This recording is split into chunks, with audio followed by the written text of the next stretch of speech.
ନେଇକି ଆସିଛି, ଯେଉଁଟାକି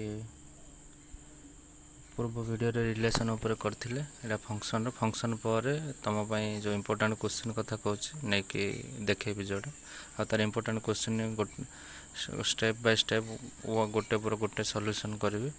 ଆଉ ଯିଏ ନୂଆ ଆସିଛନ୍ତି ପୂର୍ବ ଭିଡ଼ିଓ ଗୁଡ଼ାକ ଦେଖିବ, ହେଲେ ବୁଝିପାରିବ। ଆଉ ନୂଆ ଆସିଛନ୍ତି ଯିଏ ଚ୍ୟାନେଲ୍କୁ ସବସ୍କ୍ରାଇବ୍ କରିବ, ଲାଇକ୍ କରିବ ଆଉ ସେୟାର କରିବ। ଆଉ ଯେଉଁଟା ବୋର୍ଡ଼ ଟାଇପ୍ର ସିଲେକ୍ଟେଡ଼୍ କ୍ୱେଶ୍ଚିନ୍ 100% ଯେଉଁଟା ଆସିବ ତୁମର, ସେଇଭଳିଆ ପ୍ୟାଟର୍ନ ଟାଇପ୍ର ଆଣିଛି। ଆଉ ପ୍ରାୟ 4 ବର୍ଷ 5 ବର୍ଷ ପୂର୍ବର ଯେଉଁଟା କଲେକ୍ଟେଡ଼ କ୍ୱେଶ୍ଚିନ୍ ଗୁଡ଼ାକ ବି ଆଣିଛି ପ୍ରାକ୍ଟିସ୍ କରିବା ପାଇଁ। ଚାଲ ଦେଖ, ଫଙ୍କସନ୍ ଉପରେ ପଢ଼ିବ। ଫଙ୍କସନ୍ କ'ଣ କହିବା ନା, ଫଙ୍କସନ୍ କହୁଛି ମ୍ୟାପିଂ ଦ୍ୱାରା ଆମେ ଗୋଟେ ଫଙ୍କସନ୍କୁ ଜାଣିପାରିବା। ଆଉ ଫଙ୍କସନ୍ ଆମର କେଉଁ ଭଳିଆ ରହୁଛି ନା, ଫଙ୍କସନ୍ଟା ରହୁଛି ଆମର ଏମିତି ରହିବ। ଦୁଇଟା ସେଟ୍ ଥିବ, ଗୋଟେ ଏ ଗୋଟେ ସେଟ୍ ଆଉ ଗୋଟେ ବି ଗୋଟେ ସେଟ୍। ତାହେଲେ ଆମେ ଫଙ୍କସନ୍ କେତେବେଳେ କହିବା ନା, ଏଫ୍ ଫ୍ରମ୍ ଏ ଟୁ ଯଦି ବି ହେଉଛି ତାହେଲେ ଆମେ ତାକୁ ଫଙ୍କସନ୍ କହିବା। ତାହେଲେ ଏ ଟୁ ବି ହେବା ପାଇଁ ଆମକୁ ଦୁଇଟା କଣ୍ଡିସନ୍ ମାନିବାକୁ ପଡ଼ିବ। ବୁଝିପାରିଲ? ସେ ଦୁଇଟା କଣ୍ଡିସନ୍ କ'ଣ ନା, ଏଠି ଲେଖିଛି ଦେଖ ନା, ଦୁଇଟା ସେ କଣ୍ଡିସନ୍ କ'ଣ ନା, all elements of set A its image in set B. ମାନେ ଏର, ଏଇଟା ଗୋଟେ ଏ ସେଟ୍ଟା, ଏଇଟା ଗୋଟେ ବି ସେଟ୍ଟା, ଏର ଯେତେ ସବୁ ଇମେଜ୍ ବି ସେଟ୍ରେ ରହିବାକୁ ପଡ଼ିବ। ଆଉ କ'ଣ ହେବାକୁ ପଡ଼ିବ, ଡିଷ୍ଟିଙ୍କ୍ଟ ରହିବାକୁ ପଡ଼ିବ। ମାନେ ଏଇଭଳିଆ, ବୁଝିପାରିଲ? ଏଇଟା ଗୋଟେ ହେଇପାରିବ ଫଙ୍କସନ୍, ନହେଲେ ଆଉ କେମିତି ଗୋଟେ ଫଙ୍କସନ୍ ହେଇପାରିବ ଦେଖିବ। ଏଇଟା ଗୋଟେ ସେଟ୍, ଏଇଟା ଗୋଟେ ସେଟ୍। ମନରେ ଏଇଥିରେ ଏ ବି ସି ଲେଖିଛ, ଏଇଥିରେ 1 2 3 ଲେଖିଛ, ତାହେଲେ ଏମିତି ହେଇପାରେ। ଏଇଟା ବି ଗୋଟେ ସେଟ୍ ହେଇପାରେ। ବୁଝିପାରିଲ? ଏଇଟା ବି ଗୋଟେ ଫଙ୍କସନ୍ ହେଇପାରେ। ଆଉ କେମିତି ହେଇପାରେ, ଆଉ ଏଇଥିରେ ଗୋଟେ ଅଛି ସେଟ୍, ଏଇଥିରେ ଗୋଟେ ଅଛି ସେଟ୍, ଏ ବି ସି 1 2 3 ଏମିତି ବନେଇବ। ଏଇଟା ବି ଗୋଟେ ସେଟ୍ ହେଇପାରିବ। ମାନେ ଏର ଏଲିମେଣ୍ଟ ବି ସହିତ କ'ଣ ହେବାକୁ ପଡ଼ିବ, ଏସୋସିଏଟ୍ ହେବାକୁ ପଡ଼ିବ, ଆଉ ୟୁନିକ୍ ଏସୋସିଏଟ୍ ହେବାକୁ ପଡ଼ିବ। ବୁଝିପାରିଲ ନା? ଆଉ ଗୋଟେ କ'ଣ କହୁଛି definition, an element of set A is associate to unique element of set B. ହେଲା, it is possible that there are few element in set B where a ମାନେ ଏମିତି। ଆଉ ଗୋଟେ କଣ୍ଡିସନ୍ କହୁଛି କ'ଣ ନା, ମେନି ୱାନ୍ କଣ୍ଡିସନ୍ ହେଉଥିବା ପଡ଼ିବ। ଏଇଟା ଗୋଟେ ସେଟ୍, ଏଇଟା ସେଟ୍ ବି ଏମିତି ହେଉଥିବା ପଡ଼ିବ, ମେନି ୱାନ୍ ହେଲେ ବି ଆମେ କହିପାରିବା ଫଙ୍କସନ୍ କହିପାରିବା। ଆଉ କେତେବେଳେ ଫଙ୍କସନ୍ କହିବାନି ନା, ଏଇଭଳିଆ କଣ୍ଡିସନ୍ ଆମେ ଫଙ୍କସନ୍ କହିପାରିବା। ଦେଖ, ଏଠି ଏ ବି ସି ଲେଖିଲ, ଏଠି 1 2 3 ଲେଖିଲ, ଏମିତି ମନର ବନେଇଦେଲ ତୁମେ। ଏଇଟା ବନେଇଦେଲ, ଏମିତି କରିଦେଲ, ତାହେଲେ ଏଇଟା ଫଙ୍କସନ୍ ହେବନି। କ'ଣ ପାଇଁ? ଏଥିରେ ଯେଉଁ ଏ ସେଟ୍ର ସବୁ ଏଲିମେଣ୍ଟ ବି ସହିତ ଏସୋସିଏଟ୍ ହେଇନି, ଦେଖୁଛ ନା? ବୁଝିପାରିଲ ତ? ତାହେଲେ ଏସୋସିଏଟ୍ ହେଲେ ଆମେ ଫଙ୍କସନ୍ କହିବା। ଯଦି ଏ ସେଟ୍ରେ କିଛି ଏଲିମେଣ୍ଟ ବଳିଯିବ ତାହେଲେ ତାକୁ ସିଏ କେବେ ବି ଫଙ୍କସନ୍ ହେବନି। ଆଉ ଏଇ କଣ୍ଡିସନ୍ରେ ବି ଫଙ୍କସନ୍ ତୁମର ହେବନି। ମନର ଏ ସେଟ୍, ଏଇଟା ବି ସେଟ୍, ଏଇଭଳିଆ କଣ୍ଡିସନ୍ ହେଲେ ବି ହେବନି। ଏଠି ବି ସି ଥିବ, ଏଠି ସି ଥିବ, ଏମିତି ହେଲେ ବି ଏଫ୍ ଇଜ୍ ନଟ୍ ଫଙ୍କସନ୍। କ'ଣ ପାଇଁ ନା, ଏର ଦୁଇଟା ଇମେଜ୍ ପଳେଇଲା, ଏର ଗୋଟେ ବି ପଳେଇଲା ଆଉ ଗୋଟେ ଏର ଗୋଟେ ସି ପଳେଇଲା, ସେହେତୁ ଇଏ ଫଙ୍କସନ୍ ହେବନି। ଫଙ୍କସନ୍ ହେବାକୁ ହେଲେ ଆମେ ସିମ୍ପଲ୍ ଭାଷାରେ କହିବା, ଯଦି ଫଙ୍କସନ୍ ହେବାକୁ ହେଲେ ତାହେଲେ ଗୋଟେ 1 1 କେସ୍ ସାଟିସ୍ଫାଏ ହେବାକୁ ପଡ଼ିବ, ଆଉ ଗୋଟେ ମେନି ୱାନ୍ ଯଦି ସାଟିସ୍ଫାଏ ହେବ ତାହେଲେ ଆମେ ତାକୁ ଆମେ ଫଙ୍କସନ୍ କହିପାରିବା। ଆଉ ଏଇ ଫଙ୍କସନ୍ ଏଫ୍ ଫ୍ରମ୍ ଯେଉଁ ଲେଖୁଛେ, ଏଫ୍ ଫ୍ରମ୍ ଏ ଟୁ ବି ଲେଖୁଛେ ଯାହା, ଆଉ ସିଏ ଆଗ ହେଇଯିବ ଆମର y = ଏଫ୍ ଅଫ୍ ଏକ୍ସ ବି ତାହା ଆଗ ହେଲା। ତାହେଲେ ଏ ବିଟାକୁ ଆମେ ଚେଞ୍ଜ କରିବା କ'ଣ ନା, ଏକ୍ସଟ୍ରା ଯେତେବେଳେ y ଲେଖିବ, f from x to y, ମାନେ small x belongs to capital x comma small for all y belongs to capital Y ହେଲେ, ତାହେଲେ ଆମେ ଲେଖିପାରିବା ଯେ f of x is equal to y ଲେଖିପାରିବା। ବୁଝିପାରିଲ ନା? ଏଇଟା ଜାଣି ହେଲା ତ?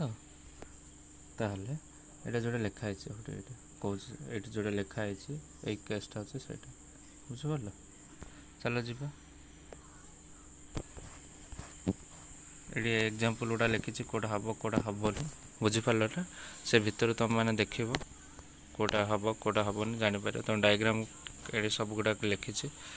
ତାପରେ ଆସିଲା ନମ୍ବର ଅଫ୍ ଫଙ୍କସନ୍ ଆମେ କେମିତି ବାହାର କରିବା। ଯେମିତି ଆମେ ନମ୍ବର ଅଫ୍ रिलेशन बाहर करने टोटाल नंबर ऑफ रिलेशन मु कही तार फॉर्मूला होची 2 टू द पावर m आउ n बुझिपारे ना। सेमती नंबर ऑफ फंक्शन बाहर करिया बेले ता पय फॉर्मूला होची जदि x सेट रे m एलिमेंट अछि x सेट रे जदि m एलिमेंट अछि x सेट रे सेमती y सेट रे जदि n एलिमेंट अछि ताले टोटल नंबर ऑफ फंक्शन केमती बाहर लिखा अछि देखो ना total number of function n to the power m हैला बुझि पारले ना। एटा होची टोटल नंबर ऑफ फंक्शन बाहर करिया पय ताले डोमेन को डोमेन और रेंज फंक्शन केते बेला कहबा ना हम ए सेट को कहबा डोमेन लिखि छी देखो a set A is called domain और सेट बी हबो तमर को डोमेन हैला को डोमेन ऑफ फंक्शन एफ और ए सेट जते सब इमेज आस्थिबो देखो लिखि छी eighty the set of all F images of the element of A is called range of function माने एटा होचे जदि डोमेन एटा जदि को डोमेन ताले एस मनर ए गुडा को अच्छे एलिमेंट एथरे 1 2 3 4 अछि हैला ताले ए रो जते सब इमेज बी रे रहिथिबो ताको एटा कहबा हम रेंज हैला आ टोटल बी सेट टा को कहबा हम को डोमेन माने 1 2 3 4 एति को हे जो हमर को डोमेन ऑफ एफ बुझि परलो आ जदि रेंज केवल कहबो रेंज जतल कहबो तुम रेंज ऑफ एफ बाहर करिया पय कहबो ताले 1 2 3 हेले जाय कि रेंज ऑफ एफ हबो को डोमेन माने 1 2 3 4 हबो बुझि परलो। ताले बे जिबा चलो एडी भी डायग्राम भी लिखि छी देखो डोमेन केते बेला कहबो को डोमेन एडी लिखि दै छी हैला ताले रेंज बाहर करिया पय हमरो डिफरेंट टाइप रो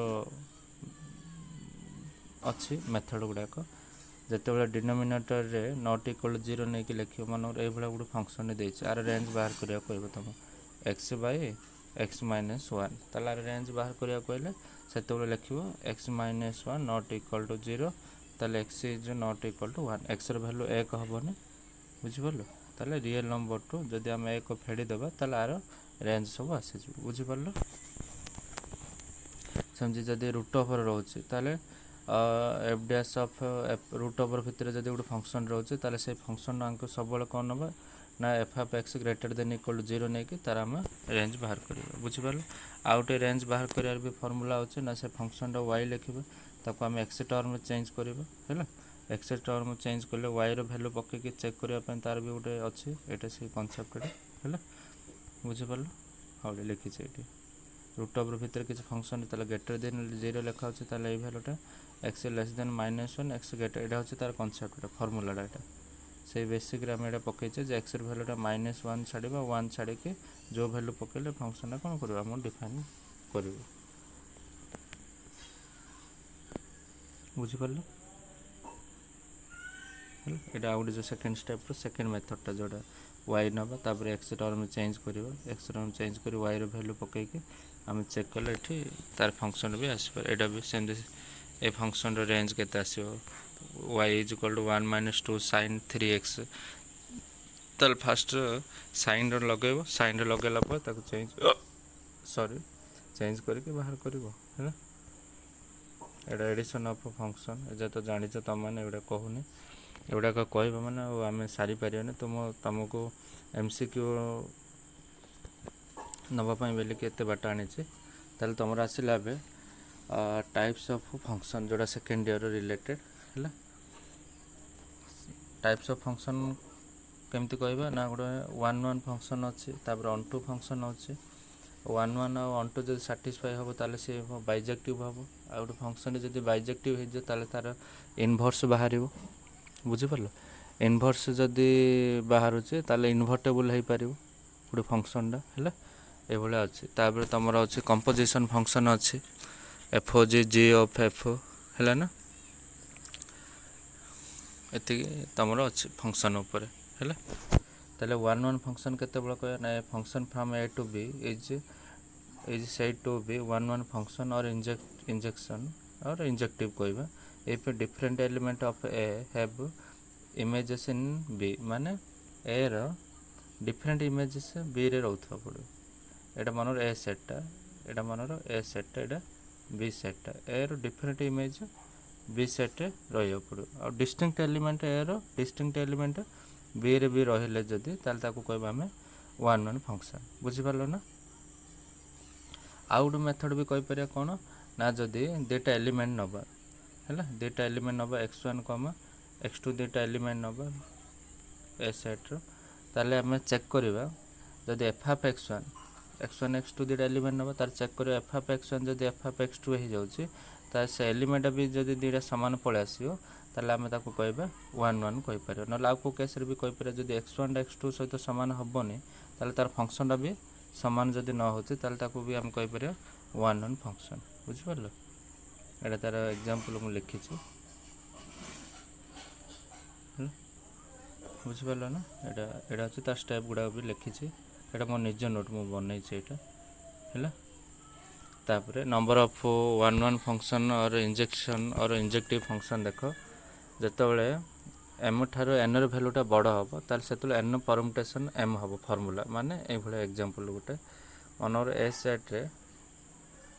सेट रे तमरो तीनटा एलिमेंट अछि आ मनर बी सेट रे तमरो 6टा एलिमेंट अछि। आ इंपोर्टेंट क्वेश्चन एटा ए ऊपर गुटे श्योर क्वेश्चन आसे 1 1 पचारियो न 1 2 पचारियो नले तमरो बाइजेक्टिव पचार नंबर ऑफ बाइजेक्टिव फंक्शन नले बाइनरी ऑपरेशन ऊपर गुटे आसीयो question number of binary operation पचारियो हैला एवला ऊपर गुटे क्वेश्चन आसीयो। तो जतेबेले देखो एटा मो 1 1 फंक्शन पई कहूची ताले एटा कोन हबो ना बी सेट रे जदि 6टा एलिमेंट अछि ए सेट रे जदि 3टा एलिमेंट ताले एठी बी रो वैल्यूटा बडो बी मान होछि एम से एन सेट रो एलिमेंट एठी एन कोन हला एन ग्रेटर देन कोन हला एम हला ताले एम ठारो एन रो वैल्यूटा बडो ताले एन जदि 6 होछि ताले ता पय फार्मूला हम कोन पके एनपी एम एन माने केते अछि 6 परमुटेशन 3 एटा इवैल्यूएशन करबा आंसर जति हबो सेटा आर फार्मूला जानछ तुम 6 फैक्टोरियल बाय 6 माइनस कोन हबो 3 फैक्टोरियल 6 फैक्टोरियल भांगिबो 6 * 5 * 4 * 3 फैक्टोरियल बाय 6 ରୁ 3 गले 3 फैक्टोरियल कटि जीवो 6 * 5 * 4 हैला से मल्टीप्लाई करले सेति हबो सेटा तार आंसर। जतले m रो वैल्यू जतले n हे जीवो m = जतले n हबो ताले n फैक्टोरियल हबो आ जतले n रो वैल्यू बड़ हे जीवो बुझि परला सेमते ए भडा कंडीशन रा आउडे जोछि जे n रो वैल्यू बड़ हे जीवो m रो वैल्यू सेतले छोट हे जीवो मनोर m 5 हे जीवो हैला m 5 हे जीवो आ सेतलो को n रो वैल्यू 3 थिबो ताले एटा डायरेक्ट आंसर तुम जानि दउ जे आर 1 1 फंक्शन 0 होइबो कब जबे भी ए सेट बड़ हे जो 1 1 फंक्शन रे ताले से फंक्शन रा मन रखितबो 0 होबो नंबर ऑफ फंक्शन तार 0 आसीबो हैला बुझि परला। ए फंक्शन रा ऊपर इंजेक्टिव देखेबो जानि परलो से कहै छै f from real number two real number दै छै आ फंक्शन रा दै छै f of x = 2 - 3x a function ऊपर हम इंजेक्टिव देखेबो ताले इंजेक्टिव देखे केमते देखिया देखो ताले मु कहिथिली जे कोनसे हम दुटा एलिमेंट नबा x1, x2 को सेट ऊपर हम कहै छी एडा हो छै डोमेन तार एडा हो छै तार डोमेन एडा जोटा एडा हो छै तार डोमेन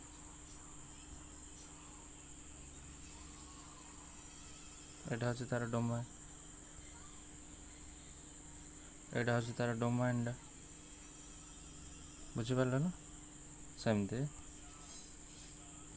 ताले x1, x2 belongs to real number नबा कम बा एडे डोमेन दे छै तो सेति में रियल नंबर नबा जे कोनोसी गोटे आमे एलिमेंट देटा आनी कि कोन करे टेस्ट करिया पड़े ऊपर ताले x1, x2 belongs to r जे दोछ ताले से कहछ जे f ऑफ x1 = कोन नबा f ऑफ x2 एठी जतले x रहला लोको ताले एठी कोन होछ 2 - 3x जरे एतले x1 हे जो एडा भी कोन हे जो x1 हे जो ताले से अनुसार 2 - 3x1 हे गेला = 2 - 3x2 जतले x2 रे पकेबो एडी x2 जतले एडी होबो एतले भी सेतले 2 - 3x2 हे जो ताले से अनुसार फंक्शन रा कोन हे जो इंजेक्टिव हे जो कोन पाए ना हमर x1 = कोन पळे आसले x1 = x2 पळेला माने s रो गोटोडे डिस्टिंक्ट एलिमेंट b सेट सहित आरो रहिबो नले ए रो इमेज गुडा को b रो डिस्टिंक्ट इमेज सहित एसोसिएट हबो गोटे थरा एसोसिएट हबो बुझि परला।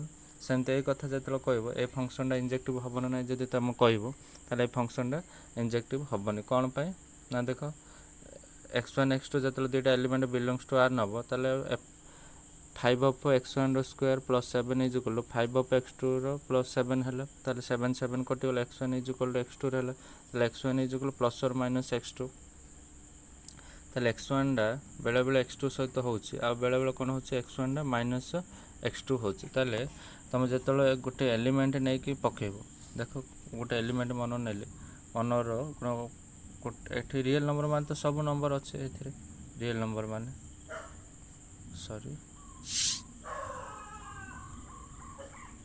ଦେଖ ରିଏଲ୍, ଏଠି ତ ରିଏଲ୍ ନମ୍ବର ଅଛି, ଏଠି ବି ରିଏଲ୍ ନମ୍ବର ଅଛି। ତାହେଲେ এই ଯେଉଁ ରିଏଲ୍ ନମ୍ବରରେ -1 ଯିବ, 0 ଯିବ, 1 ଯିବ, ହେଲା, -2 ଯିବ, 2 ଯିବ, ଏଇଭଳିଆ ସବୁ ନମ୍ବର ରହିବ। ହେଲା, ମନରୁ ତୁମେ ଏଠି ଯଦି -1 ପକାଇବ କିଛି ଆସିବ ଭ୍ୟାଲୁ, +1 ପକାଇଲେ ବି ସେଇ ଭ୍ୟାଲୁ ଆଗ ପଳେଇ ଆସିବ।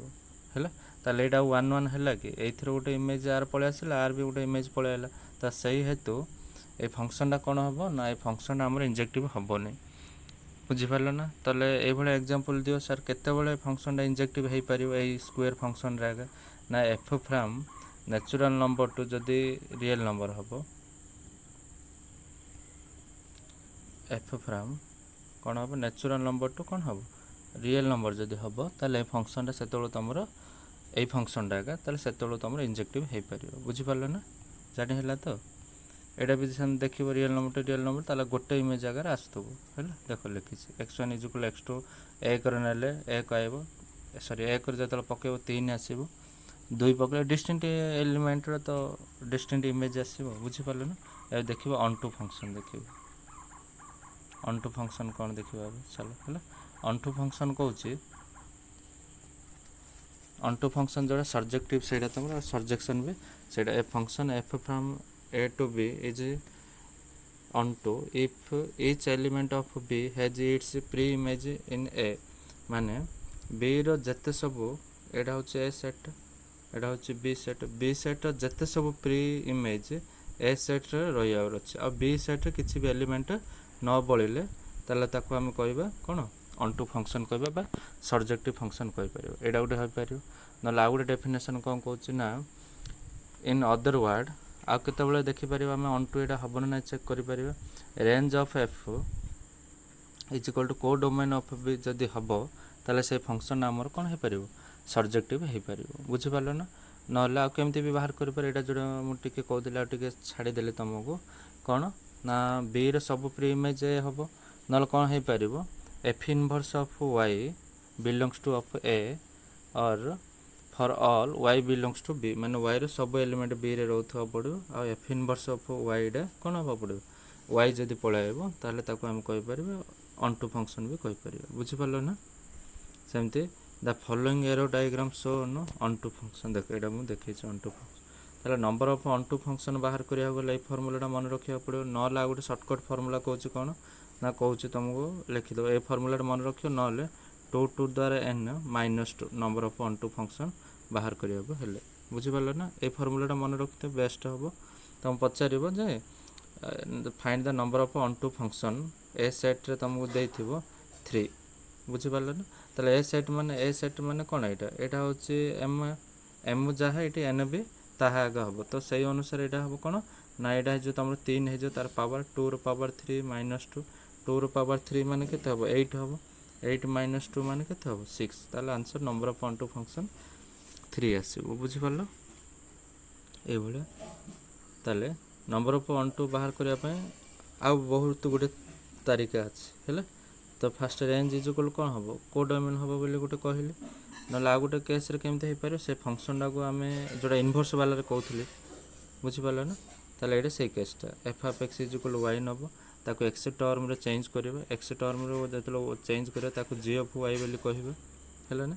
G of y is define as for y belongs to codomain, ମାନେ କୋ ଡୋମେନ୍ର ସବୁ ଭ୍ୟାଲୁ ଗୁଡ଼ାକୁ ଇଏ ଯଦି ବିଲଙ୍ଗସ୍ ଟୁ ମାନେ ସାଟିସ୍ଫାଇ କରୁଥିବ, ତାହେଲେ ବି ସେ ଫଙ୍କସନ୍ ଆମେ ଅନଟୁ କହିପାରିବା।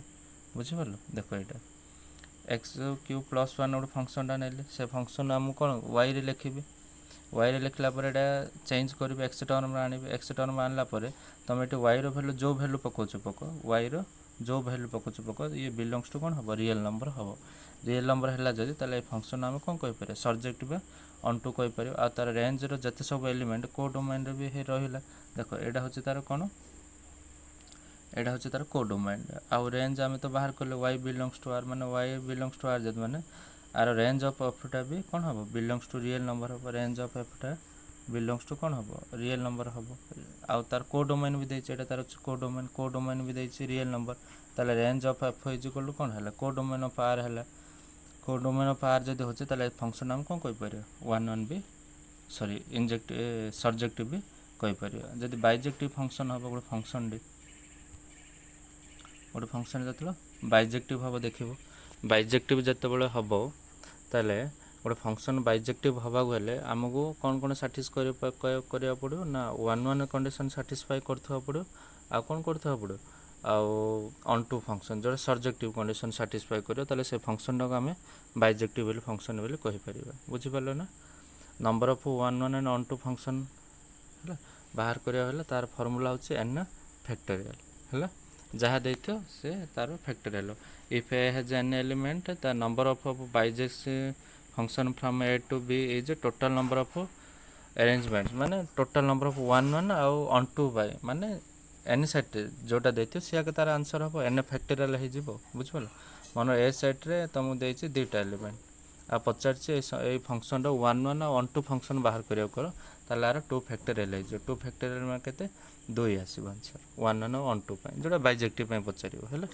बुझि पालो ना ए भीतर गोटे आसीबो तो क्वेश्चन डी श्योर कंपलसरी बाध्य 100% एगुड़ा को लिखी तुमर आर रेंज कौन को डोमाइन कौन और डोमाइन कौन एगुड़ा को लिखी तुम देखो है R range of exponential function range of रहा एफटा 0 टू इनफिनिटी और डोमाइन ऑफ एफटा हम रियल नंबर सेमती लगारिदम भी देखी एगुड़ा को पढ़ो मन रखि जोटा कि तुम फंक्शन एक मारिकार बहुत कम मॉडुलस फंक्शन सेमती डोमाइन ऑफ एफटा हम रियल नंबर और range of R of real number माने set of non negative real number जोटा कि modulus function greatest integer function सेमती मन रखियो ग्रेटेस्ट इंटीजर फंक्शन डोमाइन हम रियल नंबर और रेंज ऑफ आर हम इंटीजर है आई जोटा जेड सेटा है जेड ऑफ इंटीजर जानी पारलो तापर सिग्नम फंक्शन डोमाइन हम रियल नंबर और रेंज ऑफ एफटा सब हम -1 0 1 है